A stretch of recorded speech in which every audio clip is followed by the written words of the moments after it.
Sejam todos bem-vindos ao meu canal aqui no YouTube, Escola Dominical Brasil. Hoje é dia 6 de janeiro, meu nome é Vanderlei Claudiano e todos os dias eu compartilho uma escritura que é da designação do Vencer. Então esse estudo é diário, tá bom?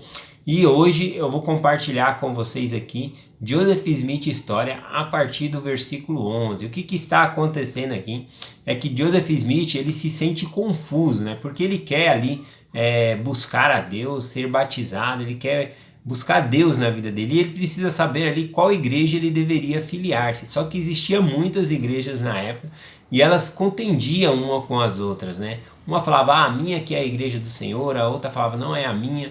E elas pegavam e falavam, não, olha aqui dentro das escrituras, né? Eu estou seguindo a Bíblia certa aqui, a outra pessoa não está. Então cada uma ficou fazendo dessa maneira e ele se sentiu muito confuso. Nas próprias palavras de Joseph Smith, olha o que ele fez para que ele pudesse resolver o problema. Qual foi a decisão que ele tomou? Bom, então diz aqui a partir do versículo 11 assim: em meio à inquietação extrema causada pelas controvérsias desses grupos religiosos, li um dia na Epístola de Tiago, primeiro capítulo, versículo 5, o seguinte: se algum de vós tem falta de sabedoria, peça a Deus, que a todos dá liberalmente, e não lance em rosto, e ser-lhe-á dada. Jamais uma passagem de escritura penetrou com mais poder no coração de um homem do que essa naquele momento no meu. Pareceu entrar com grande força em cada fibra de meu coração. Refleti repetidamente sobre ela, tendo a consciência de que se alguém necessitava da sabedoria de Deus, era eu, pois eu não sabia como agir, e a menos que conseguisse obter mais sabedoria do que tinha então, nunca saberia, pois os religiosos das diferentes seitas interpretavam as mesmas passagens de escrituras de maneiras tão diferentes que destruíam toda a confiança da solução do problema através de uma consulta à Bíblia.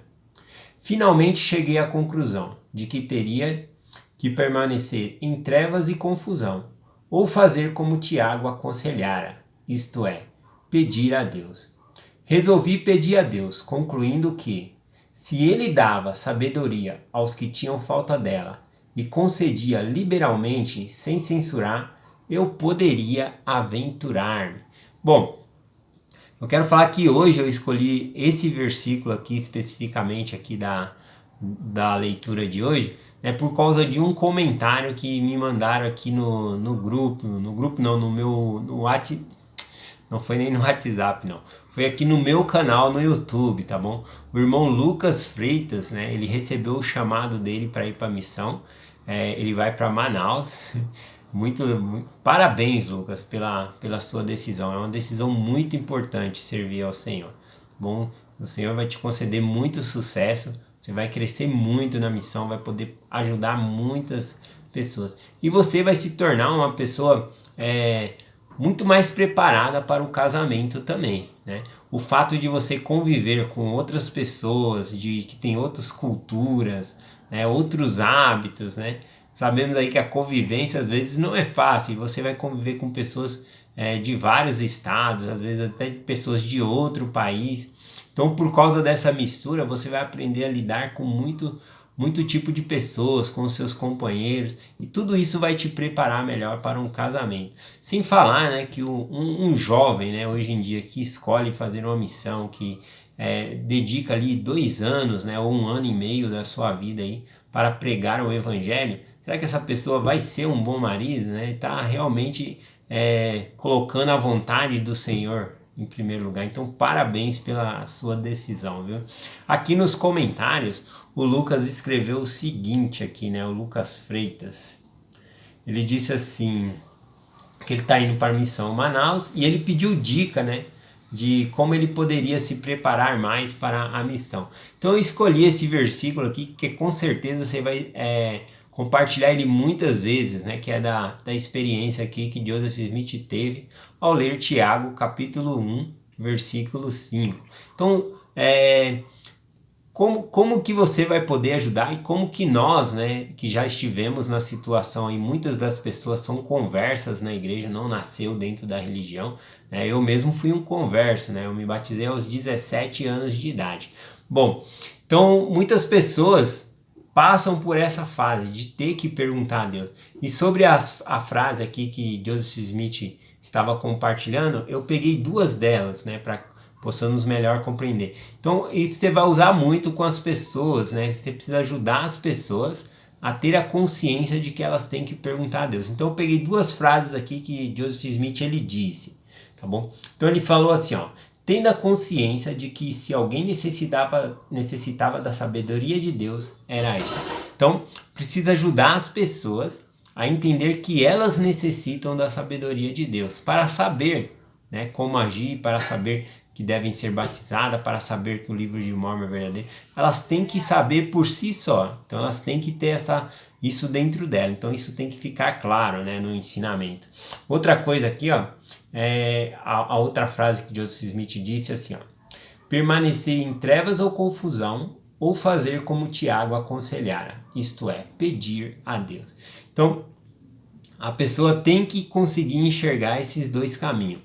Ou eu tenho que saber por Deus, perguntando a Deus, ou eu vou continuar sem saber. Porque na realidade existe várias e várias religiões. Como é que a pessoa vai saber, né, qual é a igreja de Deus aqui na Terra? Então ela tem que perguntar para saber que o livro de Mórmon é verdadeiro. Então ela tem que, na verdade, você vai estar ajudando, né, as pessoas a terem uma experiência com Deus. Foi o que os missionários fizeram comigo e com muitas pessoas, né? E uma coisa que eu fazia, né, quando eu voltava a segunda visita ali, que a pessoa ainda não tinha lido, não tinha feito a oração para saber que o livro de Mórmon é verdadeiro, eu tenho que insistir nessa questão, porque ela não fez porque ela não entendeu a importância daquilo, tá bom? Então eu sempre compartilhava com ela 1 Nef, capítulo 17, o versículo 41, tá bom? Aqui Nef, o que está fazendo? Eu vou ler esse versículo agora. Aqui Nef, ele está falando com seus irmãos, Lamã e Lemuel, porque eles estavam muito rebeldes. Aí ele faz um exemplo das escrituras das placas de latão, né, que é quando Moisés lá, ele faz uma serpente de metal lá no deserto, porque o povo estava muito rebelde, aí o Senhor mandou muitas serpentes, né, ali picar o povo em Israel, porque eles estavam muito rebeldes, não obedeciam a Deus, né, não estavam respeitando Moisés. E aí o Senhor mandou muitas serpentes voadoras ali, venenosas, né, para picar o povo. E eu gosto de colocar essa escritura aqui para mostrar para a pessoa qual a importância dela perguntar a Deus, tá bom? Então, aqui no versículo diz assim, Nef ensinando a seus irmãos. 1 Nef 17:41. E afligiu-os no deserto com sua vara, porque endureceram o coração do mesmo modo que vós. E o Senhor afligiu-os por causa de sua iniquidade, e enviou-lhes serpentes voadoras ardentes. E depois de mordidos, preparou um meio para que fossem curados. E o que tinham de fazer era olhar. E por causa da simplicidade do método, ou seja, da facilidade dele, houve muitos que pereceram. Então o Senhor mandou lá, as serpentes picou o povo e estava morrendo muita gente. E quando o povo ali, né, o povo de Israel veio até Moisés, falou: Senhor, Moisés, pede para o Senhor afastar a serpente, porque nós estamos morrendo.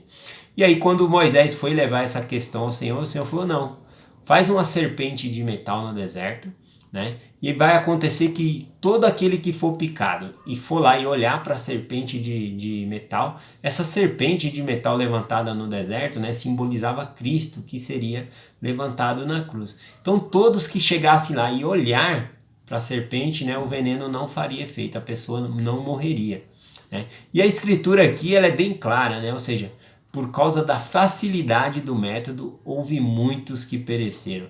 Eram picados, né? E não acreditava que de só olhar ali para a serpente de metal seria curado. Então eu gosto de pegar esse versículo e comparar ao livro de Mórmon, tá bom? Então são três coisas simples que nós pedimos, os missionários pedem, né, para as pessoas fazerem: ler, pensar a respeito da mensagem que o livro de Mórmon contém e depois perguntar a Deus que ele é verdadeiro. Então, vamos supor aqui o livro de Mórmon como se fosse um bolo, né? Você não precisa comer o bolo inteiro para saber que o bolo é gostoso. Então, comendo um pedaço você já vai saber. Então, os missionários marcam, né, algumas partes e pedem para a pessoa ler, né? E com essa parte que eles provam, eles podem saber se aquele livro está levando eles para mais perto de Deus, se os ensinamentos estão condizentes com a vontade de Deus. Então isso já é pensar a respeito da mensagem. E terceiro, perguntar diretamente a Deus, o Pai Eterno, em nome de Cristo, que esse livro ele é verdadeiro. E todos que fazem isso, por meio do Espírito Santo, eles vão receber uma resposta de Deus. Então é muito simples, né? É igual a serpente de metal. Você só precisa ler, pensar a respeito da mensagem e fazer uma oração. Muito simples. Mas conforme aqui na escritura, né? Por causa da simplicidade do método, houve muitos que pereceram. Por causa que é tão simples fazer uma oração a Deus e perguntar a Deus que o livro é verdadeiro, muitas e muitas pessoas deixam de ser batizadas na igreja por não fazer o que é simples, né? Por causa da simplicidade do método. Então, na verdade, nós temos que ajudar as pessoas a ter essa experiência com Deus. E nós, membros da igreja que somos missionários, todos nós somos missionários, nós podemos contar aí com a ajuda dos elders, das sisters, né? Eles realmente são investidos de poder para ensinar essas pessoas. E nós temos a responsabilidade de encontrar essas pessoas para para que os missionários possam compartilhar o evangelho com elas, tá bom? Então eu deixo essa mensagem com vocês. Lucas, Lucas Freitas, né? Eu vou deixar o meu WhatsApp no final da descrição do vídeo aqui, tá bom? Para que você possa entrar em contato, ou alguém mais quiser entrar em contato, eu posso compartilhar uma experiência minha da missão com você, tá bom? Eu deixo essa mensagem com todos vocês, em nome de Jesus Cristo. Amém.